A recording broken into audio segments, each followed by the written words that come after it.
Mga batang 90s, balikan natin ang anime na minsan nating minahal. Ang Ghost Fighter, live action movie. Movie Tagalog Recap. Noong unang panahon, ang mundo ng mga tao at demonyo ay konektado. Ang kaso, ang mga taong napadpad sa mundo ng mga demonyo, ay inatake at kinain ng mga yokai, mga klase ng demon species. Sa katakawan ng mga ito, tumawid sila sa mundo ng mga tao. Nilantakan nila ang lahat ng mga katauhan doon. Dahil dito, ang spiritual na mundo ay gumawa ng harang sa pagitan ng dalawang magkaibang mundo. At tuluyang napaghiwalay ang mundo ng mga tao sa mundo ng mga demonyo. Makalipas ang ilang taon, may lumubog na malaking sinkhole sa gitna ng syudad ng Sarayashiki. Nakaisip naman ang mayamang business tycoon at may-ari ng prestigyosong kasino na si Mr. Valdez ng malaking pagkakaperahan sa lugar na iyon na pwedeng maging malaking entertainment venue, pampalubag loob sa mga residente. Kaya, binili niya ang lupaing iyon kay Don Paquito, ang multi-trillionaire na gahaman at corrupt na businessman ng black market. Sa kasino, silang dalawa ay nagkita. Natalo ng 200 milyon yen si Don Paquito ng mga sandaling iyon. Pinayo ni Mr. Valdez na itaya ang lahat ng kanyang natitirang pusta sa number 22, at siya ay nanalo. Doon din, inamin ni Mr. Valdez ang tunay na dahilan ng pagbili niya ng sinkhole. Ito ay ang buksan ng landas patungo sa mundo ng mga demonyo. Mukhang tama nga siya, may nakapuslit na insekto mula sa sinkhole. Ang roundworm monster, isang uri ng yokai. Naghahanap ito ng masasaniban na tao na may negatibong emosyon para magpalakas. Samantala, sa may Sarayashiki Junior High School, uso pa din ang mga nagsisigasigaan. Maagang napagtripan si Kirino ng 4 na mga bullies, at sapilitang kinuha ang kanyang allowance.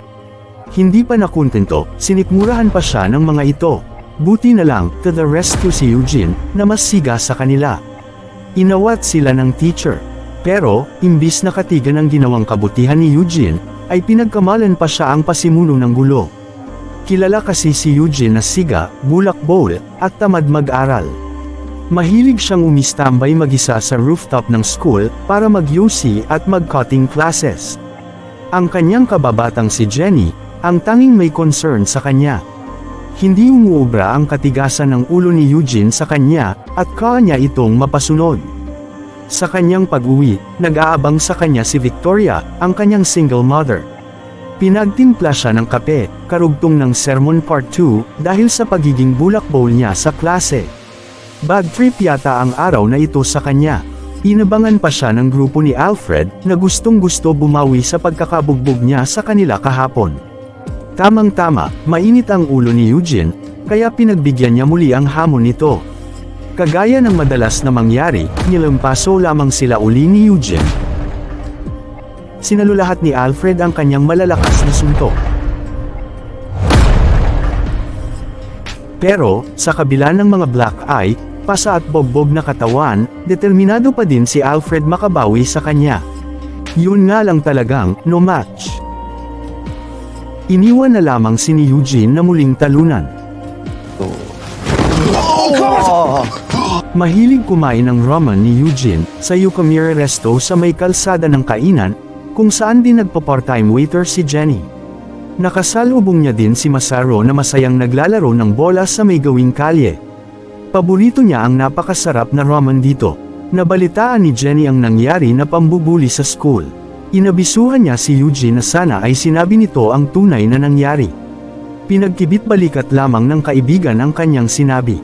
Sa inis ni Jenny sa pagiging insensitive ni Eugene, nasambit niya tuloy na mamatay na sana siya. Sa may kalye, sobra ang traffic dahil sa ginagawang kalsada. Hindi magkamayaw ang driver at construction worker na naipit sa daan. Pati tuloy si Manong van driver ay umiinit na ang puwet sa matinding traffic. Bagot na siya at inis na inis. Perfect na perfect sa panlasa ng roundworm monster. Agad itong sumapi sa kanya. Pinagbabangga niya ang lahat ng nakaharang sasakyan sa harap at sa likuran. Hanggang tuluyan na itong ng crossline sa opposite direction. Tuloy-tuloy patungo sa masikip na kalye ng kainan. Walang control na bumubulusok ang van, maneho ng may sanib na driver. Lustay ang lahat ng kanyang masagasaan. Nagtakbuhan ang lahat para makaiwas. Maliban lang kay Masaru, na naglalaro. Nakita ni Eugene ang lumaragas ang van papalapit sa bata. Mabilis niya itong itinulak papalayo, para maligtas. Sa kasamaang palad, siya ang matinding napuruhan, at nasagasaan. Patay.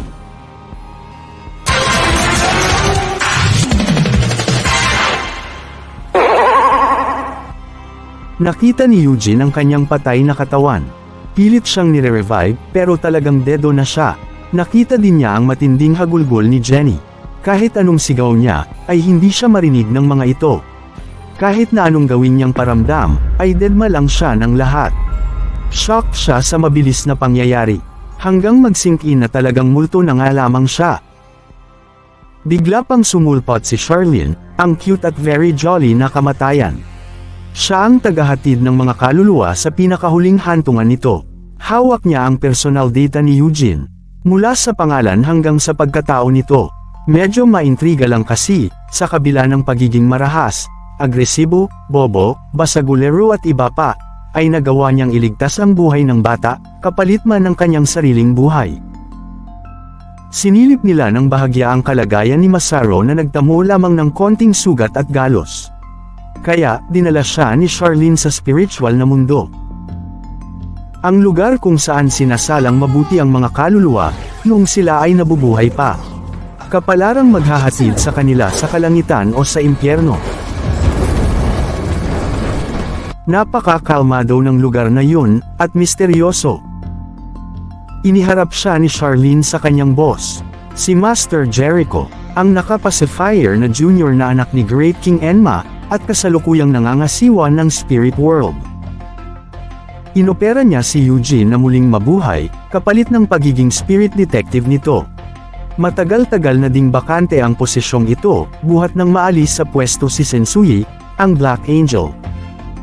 Ang tanging trabaho lang niya ay resolbahin ang mga kaso na nasasangkot ang mga yokai, sa mundo ng mga tao.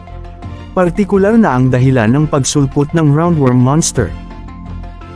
Pero, tumanggi si Eugene sa alok ni Junior Master. Sa kadahilanang, una, ayaw niya ng minamunduhan, at ikalawa, masaya na ang lahat ng kanyang naiwan sa mundo, sa pagkamatay niya. Pinagtaka iyon ni Master Jericho.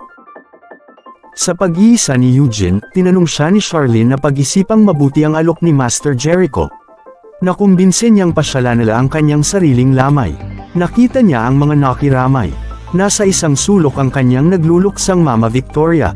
Nandoon din si Jenny, maging ang maginang Masaru, na labis-labis ang pasasalamat sa pagkakaligtas. Nasa labas naman ang kanyang mga kaklase, mga guro, mga buling kaaway, at sina Alfred, na hindi pa din maka-move on sa naudlot nilang rematch. Nakita din niya ang matinding dalamhati ng kanyang ina, at ni Jenny sa kanyang pagpanaw. Nang gabi ding iyon, binisita niya ang kanyang kababatang sobrang nagluluksa. Marami din palang tao ang nalungkot at nagmamahal sa kanya. Doon napagtanto ni Eugene, ang desisyon niyang muling mabuhay. Agad namang sinimulan nila Master Jericho ang proseso. Napansin naman ni Victoria na unti-unti nang nagkakakulay ang mukha, at nagkakaroon ng init ang malamig na katawan ni Eugene. Nang gabi ding iyon, pinagtripan muli ng mga kabataang bully si Kirino. Pinagkaisahan nilang gulpihin ang kaawa-awang binata. Wala na din kasi si Eugene, ang kanyang laging tagapagtanggol. Tinangkang susunugan pa siya ng mga ito. Nakaramdam siya ng sobrang negatibong emosyon, takot at pagkahabag sa sarili. Perfect na perfect uli sa pag-alagalang roundworm monster. Sumanib ang pesteng insekto sa tenga ni Kirino. Biglang siya naging agresibo, at malakas. Pinaghahabol niya ang mga bulang umaabuso sa kanya. Wala na siya sa kanyang sariling pag-iisip. Hanggang umagos ang gasolina ng motor, sa nag-aapoy na lighter, at sumabog. Nag-apoy ang paligid, hanggang umabot ito sa bahay nila Eugene. Ang kaso, hindi pa tapos ang proseso ng pagbubuhay sa kanyang katawan. Napakabilis ng paglobo ng apoy. Kailangang makagawa ng paraan si Eugene, kung hindi, magiging abo ang kanyang katawan. Sa pagdating din ni Jenny, narinig niya kay Victoria ang unti-unting pagbabalik ng buhay ng kababata. Buong tapang niyang pinasok ang nag-aapoy na bahay, para iligtas ang katawan ng kaibigan. Hinabol siya ni Eugene.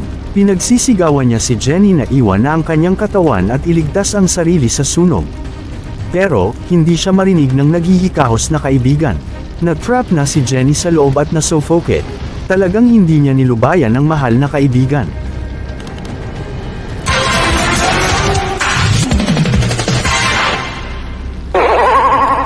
Nang biglang, bumagsak ang nag-aapoy na kisame.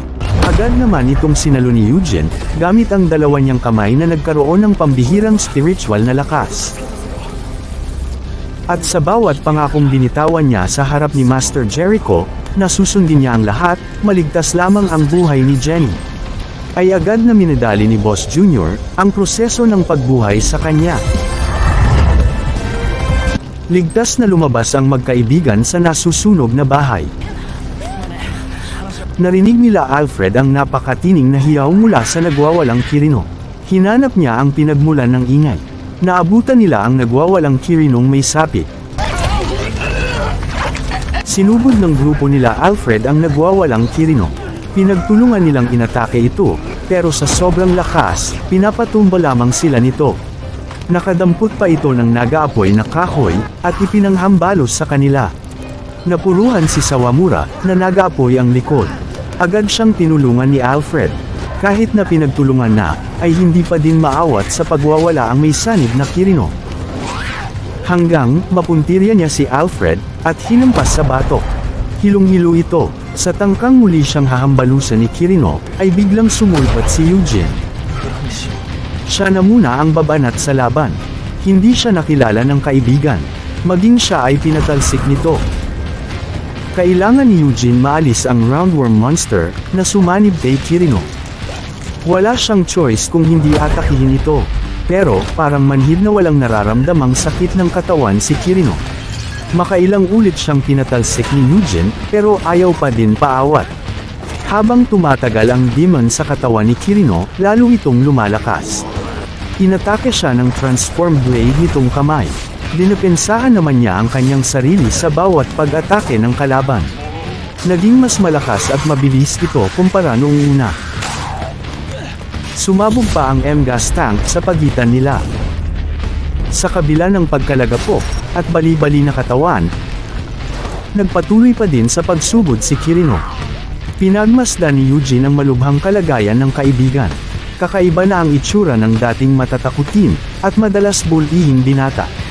Hindi ito ang pagkatao ni Kirino, lalo na nang marinig niya ang paghingi ng saklolo nito, na unti-unti nang nilalamon ng demonyong sumapi sa kanya. Hanggang, binuhos ni Eugene ang espiritong lakas sa kanyang kamao. At sa isang solidong sapa, lumabas ang roundworm monster sa katawan ng kaibigan. Nang magkamalay si Alfred, hindi siya makapaniwala na kaharap na niya, ang muling nagbalik buhay na katunggali. Masayang-masaya ang lahat sa pagbabalik ni Eugene.